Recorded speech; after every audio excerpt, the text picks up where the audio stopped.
লরির ধাক্কায় গুরুতর জখম এক স্কুল ছাত্রী। জখম ওই ছাত্রীকে উদ্ধার করে ইসলামপুর মহকুমা হাসপাতালে চিকিৎসার জন্য পাঠিয়েছে স্থানীয় বাসিন্দারা।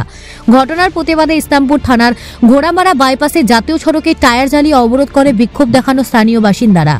ঘটনাস্থলে ইসলামপুর থানার পুলিশ পৌঁছালে পুলিশকে ঘিরে বিক্ষোভ স্থানীয়দের। এই ঘটনায় উত্তেজনা ছড়িয়ে পড়ে এলাকায়। অবরোধের জেরে যানবাহন চলাচল ব্যাহত হয়ে পড়ে। অন্যদিকে ঘাতক লরিটিকে আটক করে ঘটনার তদন্ত শুরু করেছে পুলিশ।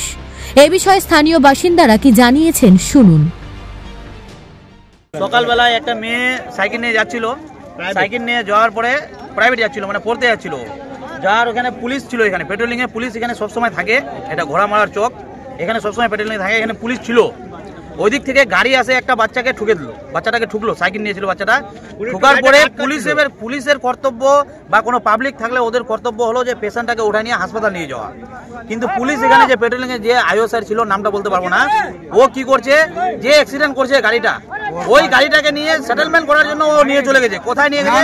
পয়সা নিয়ে গাড়িটাকে ছাড়া হয়েছে, পয়সা নিয়ে গাড়িকে ছাড়ছে বা কি করছে ওটা না, কিন্তু ওরা নিয়ে গেছে পয়সা নিয়ে। তারপরে এখানে যে পেশেন্ট পড়ে আছে, পেশেন্টকে এরা তুলে নিয়ে হাসপাতাল বা অন্য কোনো চিকিৎসায় নিয়ে যায়নি। তারপরে এখানকার পাবলিক দেখতে পেয়ে পাবলিক উঠায় নিয়ে হাসপাতাল নিয়ে গেছে। দাদা, এটাই আমি বলতে চাই, এখানে আমার পুলিশ থাকে, আমরা জানি যে আমার ট্রাফিকে পুলিশ আছে। মেয়েটাকে অ্যাক্সিডেন্ট করলো, পুলিশ যেখানে মজুদ আছে, মেয়েটাকে অ্যাক্সিডেন্ট করলো, গাড়িটা ধরবে না কেন? পুলিশ আবার ওর গাড়ির কাছ থেকে পয়সা নিবে, আবার গাড়িকে ছাড়ে দিবে। দাদা, মেয়েটা হলো গরিব মেয়ে, ওর বাবা টোটো চলায়।